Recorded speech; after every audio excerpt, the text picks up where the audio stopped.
हिसार से जमानत खारिज होने के बाद समारोह बढ़े। हिसार कोर्ट से सितंबर 2025 में रामपाल की जमानत याचिका खारिज हो चुकी है। रामपाल की जमानत याचिका खारिज होने के बाद उनके वकीलों ने हाई कोर्ट का रुख किया, जिस पर 14 जनवरी को सुनवाई होगी। हिसार कोर्ट से जमानत याचिका खारिज होने के बाद उनके सम्मान समारोह अचानक बढ़ गए, यानी उनकी छवि को साफ सुथरा बनाने के लिए उनका परिवार मान सम्मान करवाने के कार्यक्रम आयोजित करवाने लग गया। रामपाल की वेबसाइट और उसके सोशल मीडिया पेज के अनुसार उसे नवंबर से अब तक हरियाणा में 4 बड़े सम्मान मिल चुके हैं।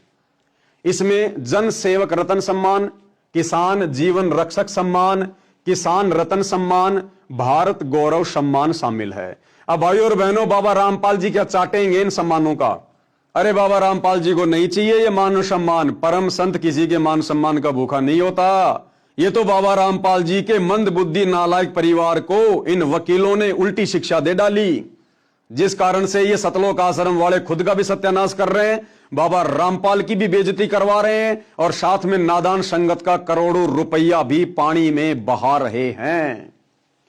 रामपाल 2014 में बरवाला के सतलोक आश्रम कांड के बाद से जेल में बंद है और उस पर देशद्रोह के आरोप में मुकदमा चल रहा है। ऐसे में रामपाल का बाहर सम्मानित होना और भीड़ जुटाने से लेकर एजेंसियां फिर अलर्ट हो गई हैं, यानी पल पल की रिपोर्ट सरकारी एजेंसियां प्रशासन को दे रही हैं और कोर्ट को दे रही हैं। और क्या कह रही है कि साहब ये सारा सब कुछ जो ड्रामा हो रहा है ना, ये बाबा रामपाल जी की जमानत के लिए हो रहा है। अब भाइयों और बहनों, इसी को कहते मूर्खता मूर्खता मूर्खता जो बाबा रामपाल जी के परिवार में भरी पड़ी है। अरे मंद बुद्धि सतलोक आश्रम वालों, जरा तो विचार करते तुम। जब कोर्ट ने, हिसार कोर्ट ने यह कहकर संत रामपाल जी की सितंबर 2025 में जमानत याचिका खारिज की कि बाबा रामपाल जी के समर्थकों की संख्या दिन ब दिन बढ़ती जा रही है, अगर उन्हें जमानत मिल गई तो वापस उनको तारीख पर लाना बड़ा मुश्किल होगा, उनके भगत उनको नहीं छोड़ेंगे। क्योंकि बरवाला कांड में लोगों ने देखा है ना, बाबा रामपाल जी के परिवार ने भोले भाले भक्तों को कमांडो बनाकर पुलिस प्रशासन के सामने खड़ा कर दिया। तो बरवाला कांड में बाबा रामपाल के भगत बाबा रामपाल को कोर्ट में नहीं जाने दे रहे थे। तो भैया प्रशासन को तो वही भय है, वही डर है।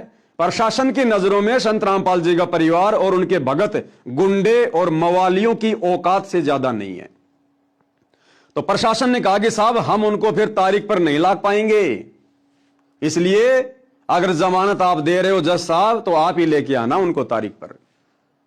अब जिस कोर्ट ने यह कहकर जमानत याचिका खारिज कर दी कि उनके समर्थकों की संख्या दिन ब दिन बढ़ती जा रही है और इन मंदबुद्धि सतलोक आश्रम वालों ने गांव गांव जाकर बाबा रामपाल के सम्मान के नाम पर आम समाज से ज्यादा भक्तों की भीड़ इकट्ठा करके जो ड्रामेबाजी करनी शुरू कर दी, अरे प्रशासन तो और ज्यादा भड़केगा कि पहले से बाबा रामपाल जी के समर्थकों की संख्या बहुत ज्यादा थी, अब तो देखो हरियाणा में जगह जगह उनका मान सम्मान हो रहा है। बाबा रामपाल के समर्थन में हरियाणा का आम व्यक्ति भी आ रहा है, गांव वाले भी आ रहे हैं, पंचायतें भी आ रही हैं। तो यह संख्या तो उनके समर्थकों की ओर बढ़ गई। तो अब तो जज अगर जमानत देने वाला भी होता तो भी नहीं देगा कि पहले से उनके समर्थकों की संख्या बहुत ज्यादा थी और अब बाबा रामपाल के परिवार ने बड़े बड़े कार्यक्रम करके हरियाणा के लोगों का समर्थन लेकर समर्थकों की संख्या और बढ़ा दी।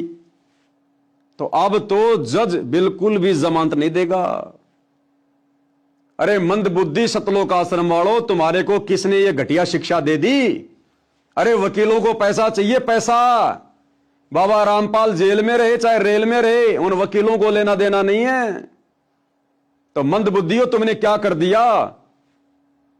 अगर उनकी जमानत कैंसिल होती है 14 जनवरी 2026 को, उसके जिम्मेदार तुम सतलोक आश्रम वाले होंगे और बेचारी नादान भोली भाली संगत का करोड़ों में तुमने दान धर्म का पैसा बर्बाद कर दिया व्यर्थ के मान सम्मान में।